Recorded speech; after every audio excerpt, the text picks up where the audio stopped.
quando a gente descobre nosso propósito, Lucas, muda tudo. Tudo fica leve, fica prazeroso. É bom demais fazer uma coisa que você sente prazer. E por um tempo eu fiquei sem, viu, Lucas, na minha residência. Por um tempo a gente se perdia nisso. Hoje, nossa, hoje eu venho aqui atender felizona que eu tô vindo. Nossa, vi um caso, às vezes eu já vi esse caso 1 milhão de vezes. Mas agora é diferente, entendeu?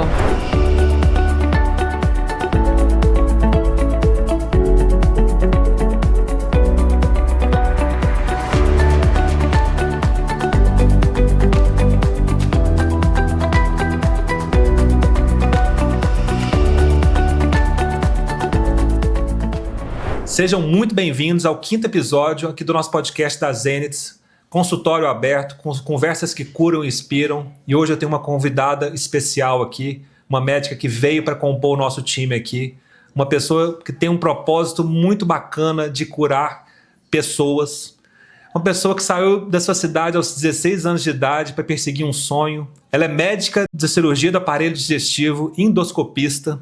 Então eu tenho o prazer de trazer para vocês aqui a doutora Natane para contar tudo sobre a história dela, de onde ela veio, qual que é o propósito dela com a medicina. Então seja muito bem-vinda, doutora Natane. Obrigada, Lucas. Seja muito bem-vinda ao nosso episódio. Conta aqui, você saiu muito cedo de Perdiz, saiu aos 16 anos para perseguir um sonho. Como é que foi isso, sair de Perdiz, sair de perto dos seus pais para ir atrás do seu sonho? Então, Lucas, desde pequena eu sempre quis ser médica, nunca tive nenhuma outra opção. E Perdiz é uma cidade muito pequenininha e lá era muito comum quando a gente chegasse no ensino médio a gente saísse para poder fazer o ensino médio e daí depois cursar uma universidade. Então, com 16 anos eu fui para Uberlândia, onde eu fiz o ensino médio, fiz um cursinho, depois eu me mudei para Ribeirão Preto, fui para mais longe, fiz mais 2 anos de cursinho, só depois que eu entrei na faculdade de medicina. E como é que foi ficar longe dos seus pais, sendo que lá tem uma... Perdiz é uma cidade muito bacana, uma cidade que eu adoro, uma cidade que eu dei consultoria lá há muito tempo, as pessoas são muito acolhedoras, muito próximas, né? Você botou muita coisa do seu avô, da sua avó, da sua mãe... E de repente sair disso para trás de um sonho, como é que foi ficar longe dessas pessoas que você ama? Então, Lucas, foi necessário, porque eu sempre tive meu sonho muito bem presente na minha vida, meu objetivo sempre foi muito focado, eu sempre tive muito foco no que eu queria. E por esse foco eu sempre aguentei, a minha família sempre me apoiou muito, muito mesmo. Mas eu sempre vinha, eu não ficava um mês longe, sem vir para Perdiz, eu sempre estava vindo. Mas eu sou uma pessoa de família, minha família é muito unida. E depois que eu terminei esse meu primeiro objetivo, que era me formar médica, me especializar nas áreas que eu queria, agora eu tô voltando para a casa dos meus pais. Ah, que bacana. Praticamente. E com quantos anos você conseguiu passar na faculdade de medicina? Eu entrei com 21. 21? Isso. E você me falou que você não queria ser endoscopista, né? Que você queria ser ginecologista. Foi. Conta um pouco para as pessoas entenderem essa trajetória sua de sair de ginecologia fazendo o que você está fazendo hoje. Isso foi real. Minha faculdade inteira, desde sempre, eu quis fazer ginecologia. Tudo na faculdade eu fiz. Liga, participei da Liga, já fui presidente da Liga de Ginecologia.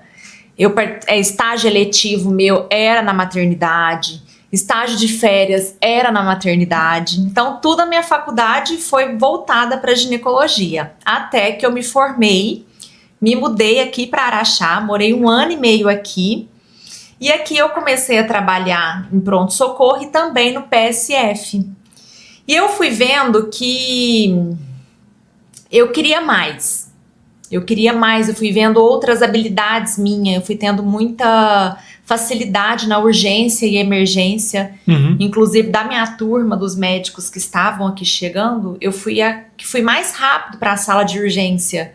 Então eu tinha uma facilidade muito grande.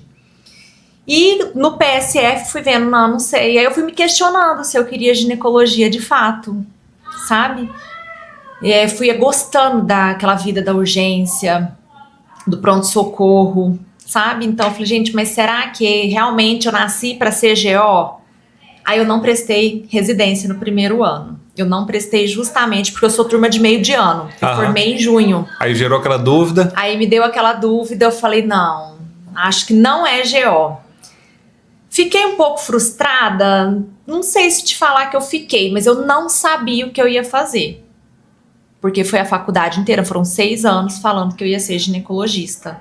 Fiz vários partos na faculdade, inclusive no pronto-socorro fiz alguns partos também, porque eu vinha dessa experiência como acadêmica. Aí, Lucas, resolvi trabalhar 1 ano. E nesse 1 ano eu fui me encontrando mais e mais. Aí você vai conversando, os colegas mais experientes vão percebendo, falando, olha, você leva jeito para cirurgia, para procedimento. Aí eu peguei e falei, quer saber, vou prestar cirurgia geral. Quando eu prestei cirurgia geral, também não fazia ideia da sub. Porque tem várias, tem cirurgia plástica, tem vascular, urologia, torácica. Você começa no geral, depois você entra na área que você quer específica. Depois você tem uma sub, exato. A cirurgia geral, ela é um requisito para você fazer a subespecialidade. Mas eu também entrei sem saber, eu falei assim, vou entrar com o coração aberto, não quero entrar igual eu entrei na faculdade, sabendo que eu queria ser ginecologista. Então eu entrei com o coração aberto, os estágios que tinha na minha residência eu aproveitei o máximo e acabou que eu optei por aparelho digestivo por gostar muito mesmo. E você falou que a medicina que te escolheu, não foi você que escolheu ela, mas teve alguma coisa na sua vida lá atrás que te fez falar assim, não, eu quero ser médica? O que foi? Tem. Eu achava muito bonito como as pessoas viam os médicos da minha cidade.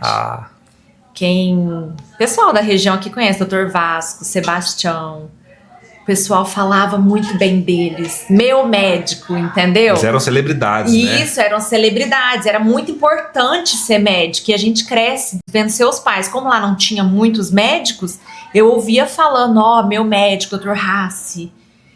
Tudo era esses médicos. Eu achava bonito esse prestígio que as pessoas tinham, essa gratidão que as pessoas tinham pelo médico, sabe? Esse era o exemplo de médico que eu tinha. Eu não tinha nenhum médico na minha família para falar assim, como que é a vida, quanto que ganha. Não, era pela população, pela minha família que eu via engrandecendo o médico, sendo grato, falar. Eu falava assim, nossa, eu quero que falam assim de mim um dia. Sabe, foi isso. Porque é muito bonito o trabalho que o médico faz, né? E toda a transformação que ele gera tanto na pessoa quanto na família. E o médico numa comunidade pequena, igual Perdizes, uma cidade de 15 mil habitantes, ele tem um papel surreal, né? Porque ele acaba fazendo todas as especialidades, porque não tem para onde correr. Exato. E acaba que eles se tornam mesmo membros de várias famílias, né? Eu imagino você se vendo aquilo ali e falando, eu quero ter isso aqui um dia na minha vida, né? Mas era exatamente isso que eu queria para mim. E não faria outra coisa, Lucas. Não faria? Não faria outra coisa. Eu amo ser médica, amo. É muito bonito. Acho que é o que eu faço de melhor. Eu imagino. Amo. E me conta aqui, teve algum momento durante a faculdade que você pensou em desistir da medicina, partir para outra coisa, você achou que não era aquilo que você queria? Desistir não, porque eu demorei 3 anos para entrar. Então jamais eu desistiria, né? Mas os 2 primeiros anos não foram muito bons, porque assim, os 2 primeiros anos você não tem aquela prática clínica com o paciente, é mais teoria. Apesar da minha faculdade ser um método PBL, que desde o início você tem contato com o paciente, mas era um contato diferente. Então, demora ir para a prática. Não é que demora ir para a prática, você começa a ter uma prática mais no dia a dia depois de 2 anos. Até então você tem, mas é menos. E as matérias dos 2 primeiros anos, ela é muito chata mesmo, bioquímica, essas coisas, entendeu? Então parecia que você tem a sensação, e eu acho que vários médicos pensam como eu, que não é medicina, mas eu passei para isso, até que você começa a estudar doença, estudar tratamento, ter contato com o paciente, com o familiar, aí você vai vendo, nossa, realmente mas desistir nunca foi uma opção, não.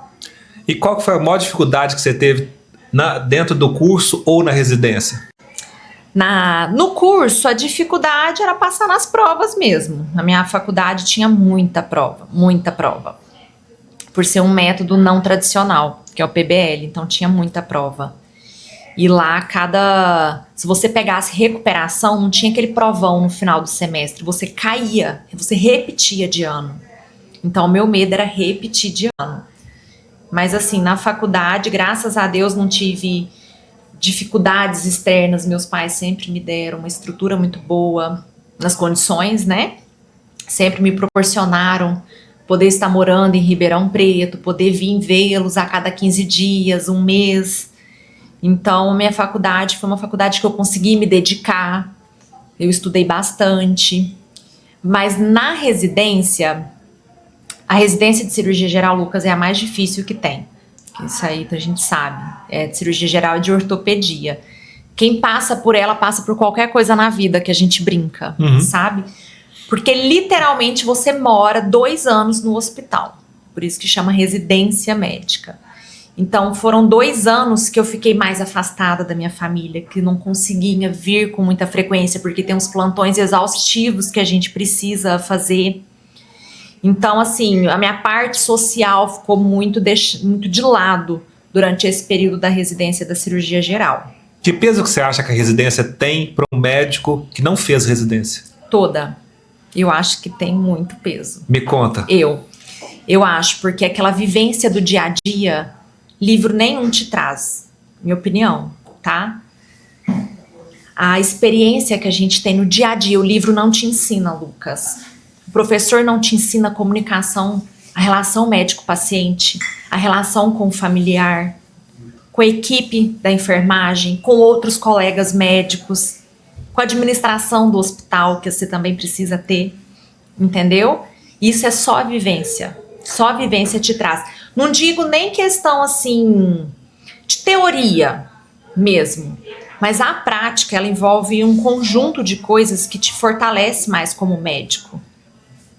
Entendeu? Eu te pergunto isso porque um dado alarmante que eu levei para o pessoal que faz mentoria com a gente no Legado Médico e que tem que começar a prestar atenção nisso. Em 10 anos, hoje tem 650 mil médicos hoje no Brasil. Em 10 anos, nós vamos passar para 1,2 milhões de médicos no Brasil. Muito. Vai mais que dobrar a quantidade de médicos em 10 anos. Mas o que mais assusta a gente é saber que hoje, 40% dos seus colegas hoje são todos generalistas. Eles não querem entrar em residência, não querem especializar e já estão ficando só com plantão e SUS. Então, que recado que você dá para esse cara hoje que não está se especializando, que não está entrando numa residência, está só fazendo uma pós-graduação e achando que isso vai fazer esse médico do futuro tá lá? Porque se em 10 anos, hoje já não ser médico já não é sinônimo mais de status, né? Porque o médico hoje já não é bem sucedido porque já tem um monte de gente. E em 10 anos, a quantidade vai mais que dobrar por habitante. Se esse cara não se especializar, que recado que você dá para ele? Então, Lucas, eu não vou falar que ele vai ser um péssimo profissional, porque quem sou eu para julgar? Isso aí vai de cada um, né? Do quanto ele vai doar pro seu paciente, né?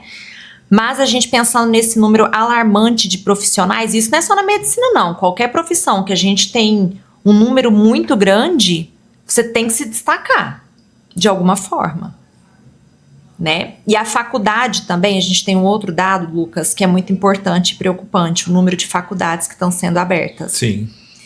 Então, a qualidade de ensino já se sabe que ela não é muito boa. E a gente já está vendo médicos recém-formados que não têm condições quase nenhuma de atender, e são eles que atendem geralmente o pronto-socorro, que é a porta de entrada. Muitas vezes o paciente, o que ele recebeu lá na UPA, salva mais a vida dele do que depois que ele chega para nós especialistas, tá? Então, assim, o recado que eu dou é que vale a pena fazer uma residência, uma especialização, uma pós-graduação bem feita, reconhecida, que vai te dar o embasamento que você precisa. Porque, primeiro, você precisa complementar a sua faculdade, porque ela não é suficiente, Lucas. Eu venho de uma excelente faculdade, mas eu vou te falar, eu aprendi de verdade, foi aqui na UPA, viu? A escola mesmo é da vida aqui. A escola da vida real, com os colegas mais experientes, porque igual eu falei, repita, a experiência não tem livro nenhum que substitua. E a concorrência também, né, Lucas? O paciente hoje, ele não é mais leigo, não. O paciente, ele te questiona, ele vai atrás de quem você é. Ele tem um chat GPT na mão. Tem. Ele questiona o tratamento, exatamente. Questiona a conduta. Questiona. Ele não é mais leigo, sabe? Então, assim, eu acho que tanto para o nosso conhecimento, quanto para a nossa carreira, quanto para você passar o melhor para o seu paciente, eu acho válido. E assim, em termos da residência médica para uma pós-graduação, eu repito, aquela vivência que você tem todos os dias, um monte de caso, isso aí te torna um profissional qualificado assim, bem acima dos outros, sem dúvida. Que esse mesmo estudo que eu estou citando, ele fala isso, que as cadeiras de residência hoje estão ficando abertas. Que os médicos não estão querendo fazer residência mais, que isso está deixando muita preocupação. Porque ser generalista não vai levar esse cara lá na frente. Porque o mercado está ficando cada vez mais específico, mais nichado, e se você não se especializar, você não vai chegar. Só que esse cara, ele está o quê? Acomodado com plantão. Então, aí o estudo complementa. Se a taxa hoje de mortalidade do brasileiro é de 85 anos para homens e mulher está na faixa de 80, 79, a do médico tem 62. Isso é que assusta mais. É. E as maiores causas, sabe quais são? Suicídio, depressão, alcoolismo e droga. É.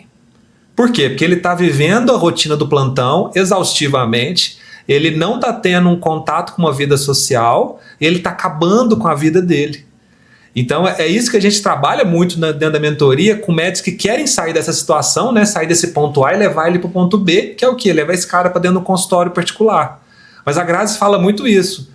Só vai conseguir fazer essa transição quem tem essa base, quem passou por uma residência bem feita, quem tem bagagem, quem passou por problemas reais, para ele chegar no consultório e vender solução. Porque dentro do nosso ramo de mentoria a gente vê muito isso. Pessoas que não estudaram, que não teve o que você teve e querendo falar para as pessoas, olha, não vai para o plantão e vem direto para o consultório. Que base que esse cara vai levar para o paciente dele? Pensa comigo. A bagagem dele é menor. Bem menor. Mas aí o que acontece, Lucas? A residência médica, ela te exige uma carga horária muito grande. E você não vai ganhar quanto você queria. Porque na residência a gente recebe uma bolsa. Uma bolsa que não é muito boa. Não tem ajuste, não tem nada. Isso te sobra pouco tempo para fazer plantão. E muitas vezes os pais não têm condição de te ajudar. É a realidade de muita gente. Outros os pais conseguem. Então a pessoa precisa ganhar dinheiro. Se ilude com o plantão. Mas o plantão, eu falo que ele é uma ilusão. Ele te dá retorno. Mas como que você quer estar daqui 10 anos? Porque ele é exaustivo, Lucas? Ele é cansativo? Ele é noturno? Ele é 24 horas? Entendeu? Então, assim, a longo prazo, entra na qualidade de vida que você falou, no índice de mortalidade do médico de 62 anos. Não precisa ser essa a nossa realidade. Não precisa. Não precisa. O plantão, ele pode ser necessário, mas eu, na minha opinião, ele tem que ser temporário.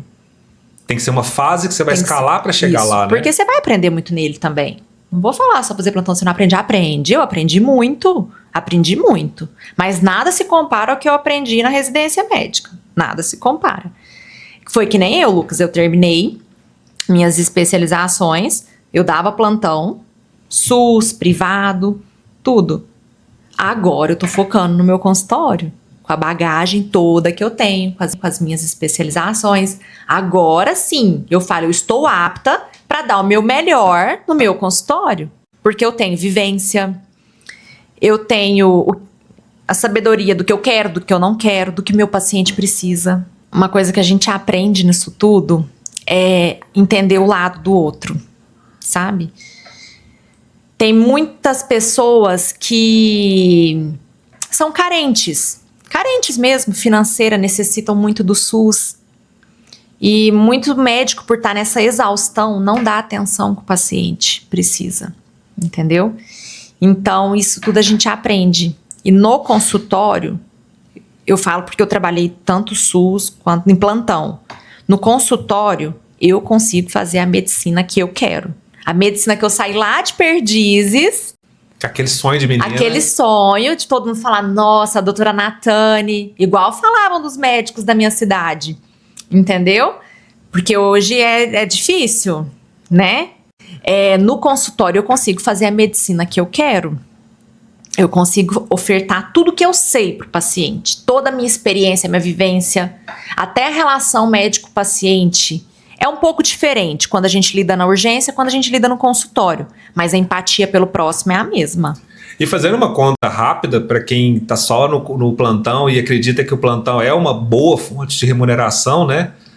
Se pegar hoje um plantão de 12 horas, vamos pegar um Média Brasil, tá dando R$1.000 hoje. R$1.000 por plantão de 12 horas. Se você descontar o imposto, 27,5% de imposto de renda, você está ganhando menos de R$80 por hora trabalhada. É muito pouco para quem teve que dedicar tanto. E se esse médico se dedicar a conquistar um consultório particular, entregar uma consulta de alto valor para o paciente, eu explico isso muito para os médicos que estão entrando na mentoria, né? Quando eu vejo que não tem perfil, olha, não é alto valor cobrado, é alto valor percebido pelo paciente. Você vai ser remunerado por isso. E hoje, se você fizer isso no SUS, você não consegue, né? Pelo alto volume de pacientes, e o tempo é muito escasso, acaba que você não consegue nem conectar com o paciente. Não, né? Não consegue. E nem consulta com convênio, tá? Você chegou a atender convênio na sua carreira? Não cheguei. E assim, não tá nos meus planos por enquanto, não. Não tá. Você tá aqui na Porque, Zen, igual eu você te falei, nunca vai passar por isso. Exato. Mas assim, o convênio também vai barrar a medicina que eu quero. A medicina que eu quero entregar, a Natane médica que eu quero ser. Entendeu? Então, não está nos meus planos fazer isso. E outra coisa, a hora do plantão, ela é muito baixa. Você que é médico, que tá no plantão, você não vai aguentar muitos anos, Lucas. Não vai, porque é cansativo, é uma demanda muito alta. Muito alta, mesmo que você ame fazer plantão. Mas vai chegar uma hora que você não vai aguentar. Você vai ter todas essas comorbidades que você falou. E tem mesmo. Sim. Eu sei te falar um monte de colega que desencadeou. Um monte. E olha que eu sou nova. Infelizmente é a realidade. Exato. E olha que eu sou nova. Isso está acontecendo na faixa etária dos 30 aos 40 anos. Quantos anos? A gente não é mais como esses médicos de antigamente que aguentava trabalhar com 70 anos, fazia essas rotinas de plantão louca. O Fred, que é colega nosso aqui e tão novo, ele contou no episódio aqui que ele já teve burnout. Então, quantos anos ele tem? Quantos anos de formado? É 20 anos mais novo que eu. Então pensa pra você ver o que uma rotina de plantão leva uma pessoa, né? Mas precisa ter. A Graziela fala muito isso. Tem que ter o plantão, tem que passar por ela, tem que passar pelo SUS, tem que ter essa bagagem para você chegar no consultório particular e entregar o seu melhor. A gente tem que saber o que é ruim para saber o que é bom. Exatamente. Lucas, na cirurgia geral a gente tem um número de vagas até grande, assim. E eu vou te falar uma coisa que eu percebi, passaram várias turmas comigo, porque eu fiquei 4 anos num serviço, então foi vindo várias turmas. Aqueles que davam plantão por fora iam melhor na residência do que aqueles que não davam plantão. Por conta da prática. Por conta da prática. Isso daí... Pode perguntar a qualquer médico que faz residência. Aquele que precisa dar plantão, aquele que dá plantão, ele vai melhor na residência. Tem mais destreza. Com certeza, a prática... Aprende mais rápido. Então, a prática nada substitui. É assim como no consultório. É a prática do consultório. E hoje a gente vê colegas de vocês que atendem convênio, que atendem 30, 40 pessoas por dia. Eu acho isso uma loucura, você trocar energia com 40 pessoas por dia. Eu acho isso uma coisa fora do normal. E essas pessoas ainda acham que isso é um normal. Eu fico assustado em ver isso com a qualidade que esse cara deve entregar de trabalho para um paciente. Ou se ele consegue ter noção disso. Lucas, não entrega qualidade. Não tem como a gente entregar. Não tem. Não tem como entregar qualidade. Concorda? Não tem. Não tem como. É demanda. É demanda. E a gente precisa de conversa com o paciente. Porque seu paciente, às vezes, não entende de primeira. Você tem que explicar 1, 2, 3, falar de um jeito, falar de outro. E, às vezes, ele tem um acompanhante. Quase sempre ele tem um acompanhante, que, às vezes, também não entende. Pensa isso, você atendendo ali. Vamos jogar 25 por período, que é pouco. É muito já. Pensa 40. Você não tem. É isso, toma. E é isso, hoje é o nível que o pessoal está entregando, né? E é isso que eu não quero. E essa é a maior dor que a gente leva para a mentoria, e o que a gente faz, ao contrário, desconstrói isso para levar a pessoa para o particular. Lucas, e não é só a dor nossa. O paciente também.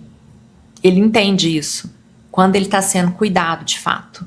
E eu vejo que E eu vejo, por exemplo, no seu perfil, né? Você é uma pessoa de muita conexão, você é uma pessoa de muita expressão corporal. E se você não tiver essa conexão, eu acredito que você não consegue nem entender o que o paciente quer. Lucas, eu entendo porque eu precisei entender. Eu precisei aprender a entender na residência. Porque eu fui uma pessoa que eu sempre tive empatia pelo meu paciente, seja ele do local que for do meu trabalho. Entendeu?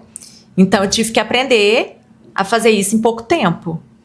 A gerar conexão de alguma forma em pouco tempo. Mas não é o que eu quero. Não é o que eu queria que fizessem comigo. Não é o médico que eu quero ir.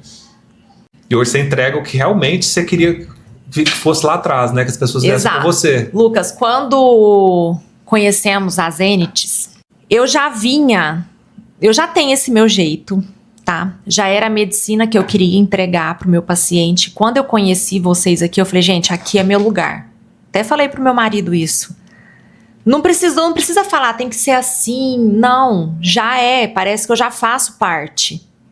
Porque já é a forma que eu penso que tem que ser. Entendeu? Então, assim, eu falei, nossa, sensacional. Eu pensei assim, é um presente que eu tô recebendo de poder trabalhar do jeito que eu quero, no lugar certo. Porque não basta só eu querer trabalhar num lugar e esse lugar não deixar eu trabalhar. Que é o que acontece muitas vezes no convênio. Justamente. Você quer entregar o melhor, mas eles te pedem consulta de 15, 20 minutos. Tá? Então, assim, o local que a gente trabalha também é muito importante. E, assim, hoje eu falo, assim, que eu tô me realizando profissionalmente. Porque eu venho com 6 anos de faculdade, 6 anos de especialização. Eu saí de casa com 16 anos e agora eu posso entregar pro meu paciente. Agora eu posso ser a Natane que eu queria quando eu saí. Eu te digo que quando nós conhecemos vocês, você e o Renan, a percepção foi a mesma, né? Olhamos um pro outro e a falou, que mulher, que presença. Foi conexão, que né? Que conexão. O Renan, a mesma coisa. E nós temos certeza que vocês vão voar muito alto, porque tem muita bagagem, são pessoas do bem, pessoas que todo mundo de Perdiz que eu perguntei falaram assim, muito bem de vocês. E é isso, aqui a nossa essência é o ápice da saúde, né? Que a Zenit significa isso, o ápice da saúde. O que a Graziella não abre mão do processo aqui é conexão. É o que a gente ensina para todo mundo, é o que a gente pega na mão de todo mundo para ensinar a fazer conexão. Porque se eu conectar com aquela pessoa, eu consigo ajudar ela de qualquer forma. É verdade. Eu não preciso ser um expert em medicina, mas se eu conectar com ela, às vezes eu escutar ela, eu já mudei o dia dela. E eu acredito que é uma das maiores qualidades que a Graziella tem, que é a conexão, e você também tem isso também. Então, por isso que eu falei isso na pergunta anterior, porque se você se conectar, eu tenho certeza que você descobre qualquer coisa que a pessoa tem. Você descobre. Às vezes você não vai resolver tudo, mas você sabe como resolver. Sabe como resolver, né? A gente tem colegas, a gente tem outros profissionais, a gente sabe. E outra coisa também, Lucas, que é na medicina, que eu acho que daqui pra frente vai ser assim. A gente pode falar assim, uma nova medicina. Olhar o paciente como um todo. Eu sou cirurgiã do aparelho digestivo. Eu vou olhar só esôfago, estômago, intestino. Não, o paciente não é só esse sistema. Eu sou especialista nesse sistema. Eu sou treinada a diagnosticar mais doenças desse sistema e a tratá-las. Mas eu tenho que saber de tudo, porque o nosso corpo ele é conectado. Você trata no indivíduo. Então, eu não gosto daquela medicina em que você precisa, manda pro cardiologista, manda pro psiquiatra. Claro que às vezes você precisa fazer isso, porque a gente não tem como saber tudo também. Mas muita coisa a gente resolve, Lucas. Se você quiser, você resolve. Pro seu paciente, eu falo assim, olhar ele como um todo. Não, muito bacana. E me conta aqui, o que te levou a querer especializar em São Paulo? Por que você escolheu justamente São Paulo, que é mais longe ainda de Perdiz? Mais longe, Lucas. Quando eu terminei cirurgia do aparelho digestivo, meu pai achou que era o fim. Agora ela volta. Meu pai sempre quis que eu voltasse. Agora ela volta. Eu falei, pai, não vou voltar. Eu vou para mais longe. Por quê? No final do meu R3, do aparelho digestivo, eu comecei a fazer ambulatório pro meu chefe.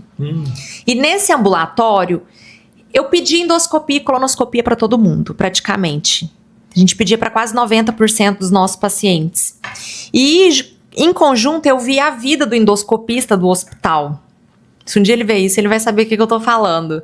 Eu amava a vida dele. Adorava a vida dele, a rotina dele, sabe? Porque na residência a gente é tão cansado, Lucas, e a vida dele era uma vida glamurosa dentro do hospital. Era tranquila. Era tranquila. Ele tinha qualidade de vida, que o cirurgião geralmente não tem. Aí eu falei, quer saber? Vou fazer endoscopia. Em algumas grades horárias, em algumas grades de aparelho digestivo, tem endoscopia.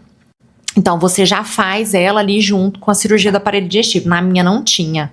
Então eu teria que fazer mais uma residência. E eu escolher fazer outra residência depois vindo de 2 de cirurgia, Lucas, me chamaram de louca, tá? E Todo mundo fica doido pra ganhar dinheiro, né? Exato, e mais 2 anos. Porque quando eu terminei aparelho digestivo, surgiram propostas em Ribeirão Preto. Vem ficar na minha equipe e tal. Falei, não, vou fazer endoscopia. Aí eu escolhi São Paulo. Por que que eu escolhi São Paulo? Porque endoscopia envolve muita tecnologia, equipamentos, próteses. E em São Paulo tudo chega primeiro. A gente sabe que a tecnologia chega lá primeiro. Tudo chega lá primeiro. Falei, então é lá que eu tenho que ir. Porque eu tenho que ficar muito boa. Eu não tenho que ser só boa, eu tenho que ser muito boa e eu quero ter acesso a isso tudo. Cheguei lá, passei. Eu só prestei prova para São Paulo. Eu passei e fiquei mais 3 anos lá, 2 de residência e 1 ano trabalhando lá. Lucas, foi os anos mais desafiadores da minha vida. Porque, pensa, uma menina sai de uma cidade de 17 mil habitantes, tô valorizando Perdizes agora, né? Para uma cidade, São Paulo. Que tem isso num bairro. Exato. Então, assim, foi muito desafiadora. E lá você adquire uma experiência que você não tem em lugar nenhum, não. A meu ver. E você tem acesso aos melhores tratamentos. Por exemplo, na minha residência, nunca faltou uma prótese para um paciente. Nunca faltou uma sonda. Precisa de sonda tal. Tem. Então, eu tive acesso a tudo isso. Hoje eu sei o que é o melhor para o paciente. Tem lugares que não consegue fornecer isso? Tem, mas eu sei que se tiver, aquilo ali é o melhor para o paciente. Em São Paulo você atendeu o SUS também? Ou só ficou na parte residência? Não, atendi SUS também, Lucas. Entendeu? SUSão. Em hospital, fiz plantão de cirurgia geral, que era tiro, porrada e bomba, baleado, esfaqueado. Meu Deus. Plantão inteiro. Né, Renan? De motoboy. Fiz endoscopia pelo SUS também. Fiz muita coisa lá pelo SUS. E é diferente daqui, viu? O SUS daqui é muito bom. Aqui é melhor? São Paulo é grande demais, gente demais, Lucas. Lá é gente demais. Mas a experiência que eu ganhei lá, nossa. Não tem lugar que pega, né? Não tem. E por que a endoscopia te encantou, então, pela rotina do profissional ou por alguma coisa específica que você conseguiu salvar alguma pessoa? Ótima pergunta. A princípio foi pela rotina, que eu queria qualidade de vida. Não é errado falar isso, né? Acho que não é errado você falar que você quer qualidade de vida. De forma alguma. Eu queria casar, eu quero ser mãe, eu quero ter tempo para os meus pais, eu quero ter tempo para viajar. É normal querer isso, né? Eu quero ter tempo para criar meus filhos. E eu acho que a única coisa que você controla é isso. Exato, porque nada faz sentido se eu não tiver. Justamente. Pode ter o E dinheiro é um sonho meu, saúde. Exatamente. Eu queria ter saúde, tudo isso engloba. Então, o que me levou na endoscopia foi isso. Mas quando eu cheguei lá, Lucas, eu fui surpreendida. Eu vi um mundo à parte na endoscopia, eu me apaixonei por ele. Eu vi um mundo. Como eu tô te falando, lá tudo é diferente. Eu fui vendo tanto de procedimento endoscópico que é possível fazer, que o pessoal do interior não tem noção, e que você salva a vida do paciente. Não chega pra gente aqui. Não chega. Um exemplo. Tem câncer, lesão já avançada, quase não, não posso falar isso não. Lesão de intestino, você pode tirar ela via colonoscopia. Não precisa, te evita uma cirurgia. Evita fazer a parte invasiva. Exato. Para esse paciente estar sangrando do trato digestivo, você consegue intervir por meio da endoscopia. Teve uma complicação dependendo da cirurgia do aparelho digestivo, passa prótese endoscópica. Então tem muito procedimento na endoscopia que eu não tinha noção no hospital. Porque do hospital que eu venho não se fazia tanto isso. E lá, tem tudo. E o que você vai trazer para Araxá de tudo isso que você pegou de bagagem lá para mudar a rota dessa saúde dessa cidade? Lucas, muita coisa. Eu vou te falar da parte da endoscopia, que isso daí eu já tô alinhando tudo. Principalmente a parte de procedimento. Boa. Tá? Aqui eu percebo que tem uma carência na parte de procedimentos endoscópicos. Claro que não dá para trazer tudo por enquanto, mas tudo é conversado, né? Os principais é ressecção de pólipos, lesões um pouco maiores, tá? Que precisa fazer não só a polipectomia, mas uma mucosectomia, que é um procedimento um pouco maior. A parte de endoscopia pediátrica, Lucas, não tem aqui na região. Já tô vendo isso de fazer, porque eu fui treinada na minha residência. Isso eu acho que é uma coisa muito boa para a cidade.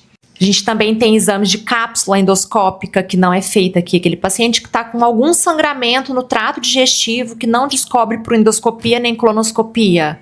A gente pode fazer a cápsula endoscópica. Olha, essa eu nem sabia que tinha. Tá? A enteroscopia, que é como se fosse uma endoscopia, uma colono, só que vê o intestino médio. Uhum. A gente consegue fazer também. Mas essa da enteroscopia é um projeto que eu tô vendo.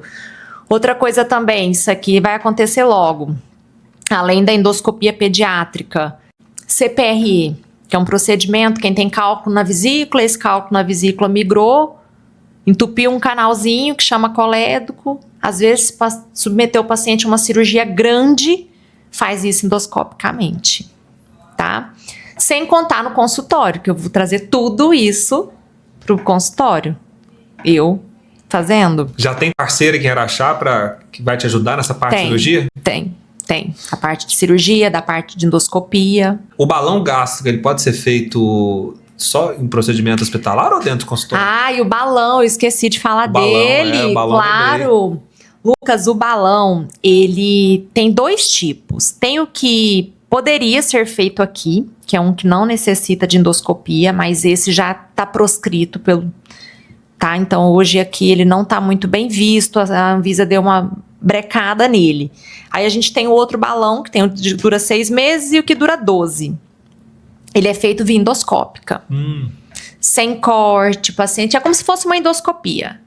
E nessa endoscopia você consegue colocar esse balão. E ajuda o paciente na perda de peso.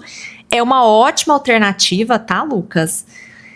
Quando iniciou o balão, as pessoas não se adaptaram muito bem a ele. Mas como tudo muda, tudo evolui, evoluiu também a forma do balão. Então hoje ele é muito colocado pelos endoscopistas, muito.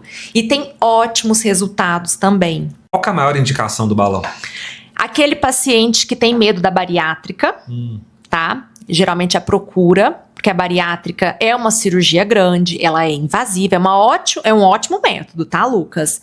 Tem paciente que vai ter a sua indicação. Só que tem efeitos colaterais grandes, né? Só que é para sempre. Ela é irreversível. Tem técnica que você consegue até mudá-la, se precisar, né? Mas é uma cirurgia, tem todas as complicações de uma cirurgia. E muda o trato digestivo do paciente para sempre. E tem paciente que tem medo. Hoje a gente tem muito paciente aqui que vem fazer reposição de vitaminas por conta da bariátrica porque ele não tem absorção mais. Porque tem uma técnica que ela também é de absortiva, né? Então também tem isso. Aí é outro ponto que eu ia chegar. Aquele paciente que não quer repor vitamina para sempre. Outra indicação, o paciente que está fazendo uso dessas canetas emagrecedoras. Já está na dose máxima e não está perdendo peso, porque cada organismo é único, tá, Lucas? Tem paciente, mesmo você dando todo o arsenal para ele, o organismo dele não vai. Então, o balão, ele é uma ótima alternativa. E, às vezes, também, aquele paciente que come muita quantidade de comida. Tem aquele que belisca o dia todo e tem aquele que come grande quantidade de comida. Para esse, o balão é muito bem indicado. Por quê? O que é o balão? Uma prótese de silicone, vou colocar dentro do estômago, vai ocupar um espaço, concorda? Então não vai caber muita comida.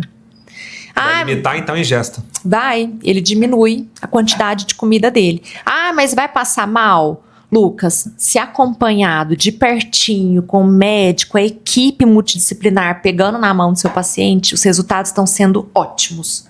Ótimos, ótimos, ótimos. Não, então bacana. É só demais. A gente ver no Instagram os resultados dos colegas. Então esse é um mercado lindo para quem quer perder peso e não está conseguindo chegar com o Mounjaro, nem com o Egovir. Não está conseguindo. Tem recurso para isso, não precisa fazer cirurgia bariátrica, então dá para perder peso e dá para reeducar, né? Porque esse cara ele precisa reeducar os hábitos dele, ele precisa aprender a comer, ele precisa entender o que ele está comendo, né? Por isso que o balão dura 6 meses ou 12. Porque os próprios fornecedores do balão já fizeram um estudo, Lucas, falando que 6 meses é o tempo mínimo que o paciente tem para mudar todo o hábito dele. Alimentar, de atividade física, sono, a qualidade do sono, tudo isso. Porque não adianta, se você não mudar tudo isso em qualquer processo de emagrecimento, não vai ter sucesso. Seja bariátrica. Lucas, depois que eu entrei na endoscopia, eu vi o quanto os pacientes voltam a engordar depois de 4, 5 anos da bariátrica. Sim. Tá? É muito. Por quê? Muitas vezes não mudou o que tinha que ser mudado. Nós estamos com vários casos aqui de pacientes bariátricos que estão hoje tomando tirzepatida por conta disso. Do reganho de peso. Do reganho de peso é impressionante, por conta do hábito, né? O reganho, ele existe, tá? Até 5 anos você pode ter um reganho aí de 5 a 10% do peso inicial. Isso é esperado, porque o nosso organismo é perfeito. Ele se adapta. Ele se adapta, tá? Mas os pacientes estão ganhando mais. E lembrando, o paciente bariátrico não pode pôr balão. Tá? Não Isso pode, daí, não, contraindica. Já teve o espaço reduzido, né? Mas nós temos métodos endoscópicos para tratar esse paciente também. Olha que legal. Tá, então, e legal você falar isso, porque os primeiros estudos lá atrás falavam que 21 vezes que você fizesse uma coisa, você mudava seu comportamento. Depois vieram as novas pesquisas que falam que você precisa fazer no mínimo 200 vezes a mesma coisa para que você construa um hábito, e para esse hábito ser validado, ainda precisa mais outra etapa dentro do seu cérebro. Então eu preciso criar uma deixa, eu preciso criar um ritual, eu preciso criar uma comemoração para aquilo validar. Exato. Então pensa na cabeça de uma pessoa que come sem ver, porque todos comem sem ver, né? São compulsivos, eles comem sem enxergar o que estão comendo. Ele enxergar que ele está comendo, depois ele criar um novo hábito, ele entender que aquilo ali é nocivo, ele ter uma perda de peso, ele entender que aquilo ali valeu a pena e ele validar aquele comportamento. O tempo que isso demora dentro da cabeça de uma pessoa. E quantas pessoas vendem facilidade disso? Não, faz a cirurgia, a gente faz aqui, você vai perder 50 quilos e tá tudo legal. Aí dá 2 anos a pessoa teve um reganho maior do que ele estava antes. Aí tá frustrada. Tá chateada. E a saúde dessa pessoa, onde que vai? Também. Isso aí tudo tem que ser pensado. Por isso que o acompanhamento, quando a gente fala isso pro paciente, ele também tem que entender. Aqui vai um recadinho até pros pacientes. Quando a gente fala, olha, tem que ser no mínimo 6 meses, é disso tudo que a gente está falando, é desse estudo que você está dizendo. 21 dias não é necessário. Não é suficiente. 21 dias não são suficientes. Para nada. E às vezes nem 6 meses, tá, Lucas? Às vezes a gente precisa de mais. Mas 6 meses eu acho que a gente já consegue ter um bom, vamos dizer, deixar o paciente caminhar sozinho depois. Sim, tem que ter o processo de tração depois de deixar ele fazer sozinho também, né? Dentro da mentoria, dentro da consultoria, eu sempre trabalhei isso muito com todos os empresários. Hoje trabalho só com médicos hoje na mentoria. E eu falo isso muito, por que a nossa mentoria tem que ter 1 ano de duração? Eu falo, porque ninguém muda em menos de 6 meses. 6 meses você vai validar o protótipo, depois mais 6 meses você fala assim, é aquilo que eu vou pegar e vou aperfeiçoar. Eu falo muito para as pessoas, é constância. Constância não é só fazer a mesma coisa várias vezes, é fazer todo dia a mesma coisa, mas todo dia fazer ela melhor. E não é fazer só por 6 meses, não é fazer por 1 ano, 2, 3, 4, 5. E a gente ensina isso muito para os médicos. A pessoa começa a fazer um vídeo essa semana, faz 2 vídeos, coloca no Instagram, dá pouca curtida, não valeu a pena. Tá, mas quantos você fez? Qual que é o nível de constância que você está tendo? Qual que é o nível de compromisso que você está tendo com aquilo? E é a mesma coisa que eu trabalho na mentoria, você trabalha com o seu paciente. Tanto que a Grazi está mudando essa concepção, ela já não está falando mais que ela faz plano de acompanhamento para o paciente, ela faz mentoria para o paciente. Porque é o mesmo processo de mudança de hábito, né? É a mesma zona do cérebro que você tem que afetar, é a mesma zona do cérebro que tem que gerar conexão para a pessoa validar o processo. E mesmo assim tem muitas pessoas que não conseguem. Tem, mas isso aí tem mesmo. E outra coisa, eu acho assim que além da constância, tem que ter o propósito. Do porquê que você está fazendo. Eu acho que quando eu até falei esse dia num vídeo meu, que quando a gente descobre nosso propósito, Lucas, muda tudo. Tudo fica leve, fica prazeroso. É bom demais fazer uma coisa que você sente prazer. E por um tempo eu fiquei sem, viu, Lucas? Na minha residência, por um tempo a gente se perdia nisso. Hoje, nossa... Hoje eu venho aqui atender, felizona que eu tô ouvindo. Nossa, vi um caso. Às vezes eu já vi esse caso 1 milhão de vezes. Mas agora é diferente, entendeu? Você falou de propósito, achei interessante. O que você acha melhor? Consultório ou cirurgia? Ai, que pergunta difícil. Seu olhinho brilhou, me conta. Por qual dos dois? Qual dos dois, consultório ou cirurgia, Lucas? Eu não sei te responder.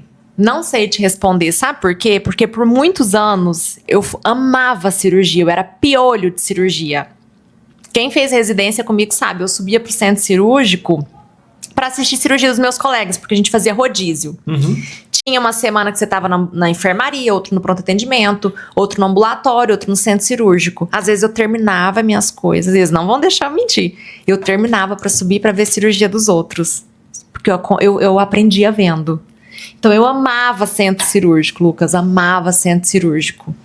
Mas é uma vida muito cansada, muito cansativa, uma vida muito desgastante, porque eu queria para minha vida pessoal. Então, eu aprendi a gostar de consultório também. E eu confesso que eu tô amando também. Então, eu não sei te responder hoje o que eu prefiro, porque eu gosto dos dois. Hoje são duas paixões, então, que estão se complementando, Exato. né? Exato. São duas coisas assim, cada um completa de uma forma. Também não quero ficar a semana toda operando, entendeu? Também não. Mas é uma coisa que aquece meu coração, a cirurgia. Eu gosto. Eu sou cirurgiã nata. Eu sou cirurgiã nata. Seu olhinho brilhou, na hora que eu falei. Até quando eu contei pra minha ex-chefe que eu tava vindo pra cá, ela falou assim, que eu tinha terminado a endoscopia, ela falou assim, nossa, Nath, o pessoal vai ganhar demais, que você é muito boa cirurgiã. Não sei o que. Eu falei, Jéssica, mas nossa, fiquei um tempo sem essas cirurgias grandes que a gente fazia. Nath, mas você era boa demais, rapidinho você volta. E o que você acha que vai ser a maior dificuldade de trazer de São Paulo para Araxá? Em termos da cirurgia? Cirurgia. O que você acha que vai ser a maior dificuldade? Não, Lucas, eu acho que da cirurgia Araxá tá bom. Tá bom, aqui fornece vídeo. Acho que na termo da cirurgia, não sei te falar ainda. Na hora que eu começar a entrar no centro cirúrgico, que eu vou ver as falhas que tem, né? E o que a doutora Natane vai agregar na saúde de Araxá? O que eu vou agregar na saúde de Araxá? Olha, eu acho que eu vou agregar demais. Por quê? Eu venho com uma bagagem muito grande, Lucas. Da parte do aparelho digestivo mesmo, eu venho com muita experiência em caso cirúrgico, em casos clínicos mesmo. Eu vi muita doença, Lucas. Eu vi muita coisa, eu vi muito paciente. Isso me trouxe uma experiência que eu tenho orgulho de falar que eu tenho ela. Eu não tenho muitos anos de formada, mas a minha vivência foi muito rica. Entendeu? Eu não preciso ter 10 anos, 15, 20 anos. A minha experiência foi, então... Essa minha vivência, eu acho que eu vou agregar demais pro paciente, demais. Eu sou, assim, em termos das doenças que eu já vi, dos casos que eu já vi, casos raros, sabe? Aqui mesmo, no consultório, chegou uma mocinha pra mim. Eu nunca tinha diagnosticado o que eu acho que ela tem, mas uma coisa estalou em mim. Eu acho que ela tem. Sopra, de vez em quando sopra, tá, Lucas? E eu acerto o diagnóstico. Acerto, sou boa de diagnóstico. Meu marido fala que é um dom meu. Também acredito. Eu vou fechar, eu acho que vou fechar esse diagnóstico dela. E olha que eu nunca dei esse diagnóstico. Ah, que legal. E eu acho que eu vou fechar. Então, assim, essa experiência toda minha, sabe? E essa vontade de dar o melhor pro paciente, que... é isso, praticamente é isso, essa vontade de, nossa, resolver a vida do paciente de fato. Quando chegou, gente, quer me deixar chateada? É chegar um paciente que já passou em um monte de colega. E às vezes é uma coisa tão... simples. Uma conversinha a mais com o paciente, você descobre que quer e nem é uma coisa tão grave. Às vezes nem é. É, muito bacana. Pra gente fechar aqui... O que você pensa que um recado que você dá para esse colega que está perdido na profissão, que está igualzinho aquele barco sem vela, sem motor, não tem esse brilho no olhar, não sabe o que é da vida? Que recado que você dá para esse cara, para ele se reencontrar e conectar com a medicina, com esse amor que você tem?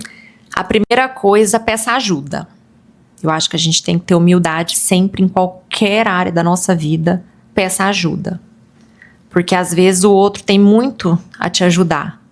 Pode não viver a mesma fase que você, mas muitas pessoas já, às vezes médico principalmente, já passou pelo que você está passando. Entendeu? Então peça ajuda. Não tenha preguiça de estudar, Lucas. As pessoas têm preguiça de estudar, de ler. Entendeu? Estude. Tira um tempo da sua semana, estuda, vai atrás, liga para um colega, discute um caso, vá fazer uma especialização, vai procurar, vai crescer seu consultório, pensa no seu paciente, pensa você no lugar dele, sua mãe sendo atendida. Pensa se você hoje oferece tudo que você pode dar. Como que você queria que consultassem os seus pais, o seu filho? É esse médico que você quer hoje? É esse médico?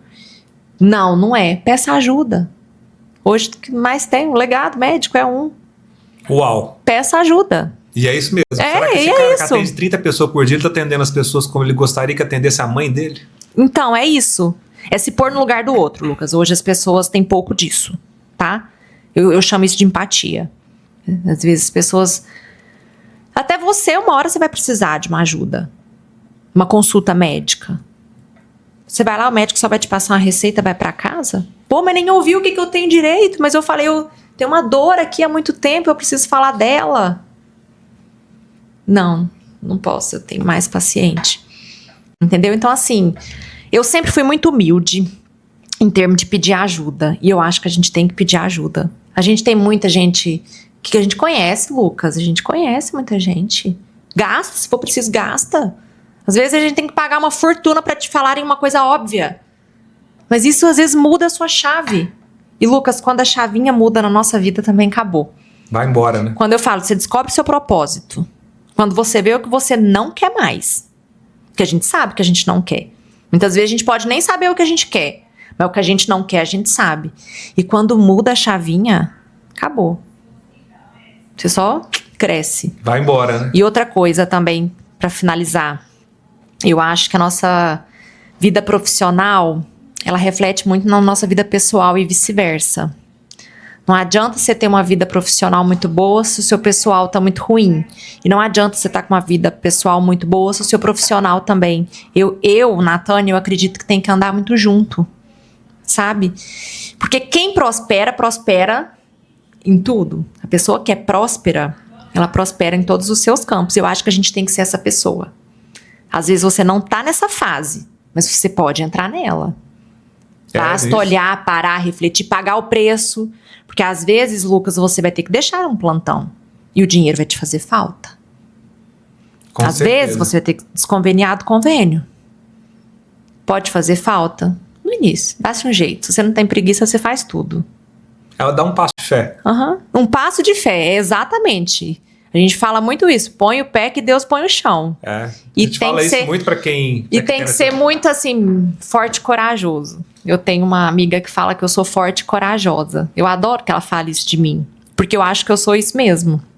Sem medo. E se der errado, a gente recalcula a rota. Entendeu? Começa de novo. Começa de novo.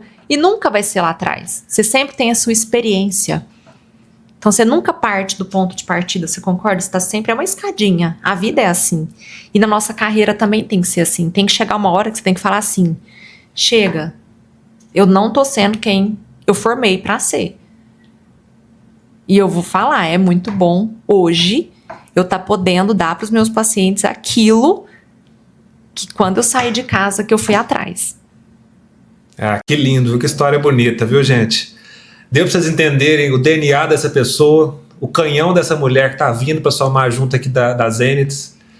Vocês têm noção do tipo de profissional que a gente espera dentro do legado médico? É pessoas que têm esse DNA, essa pegada, esse propósito, essa missão, essa vontade de curar pessoas, tratar pessoas. Porque que a gente trabalha é gente lidando com gente. Então esse aqui é o papo com a Natânia. Hoje vocês entenderam o que Araxá vai receber. Eu acho que Araxá vai ser muito prestigiada em receber um profissional desse quilate, com esse amor com a medicina, com tudo isso que ela mostrou pra gente. E todo mundo vai ganhar nesse processo. Então, Araxá, Vocês vão receber uma pérola aí, e essa história vai ser contada daqui a pouco tempo. A gente vai contar já o outro lado dela construindo tudo isso que ela está falando na parte cirúrgica na cidade. Porque agora começa todo um processo dentro dela trazer tudo isso, colocar em prática e o que vai refletir na saúde do município. Então, Natane, parabéns pela história, lindo, lindo, lindo de ver. Obrigada, Lucas. Arrebenta, sua essência é linda, seu amor pela medicina é maravilhoso, seu brilho no olhar é lindo, e quem vai ganhar são seus pacientes, porque você está vindo com todo o amor e carinho pela medicina. Dá tudo que eu tenho para oferecer. É isso aí, pessoal.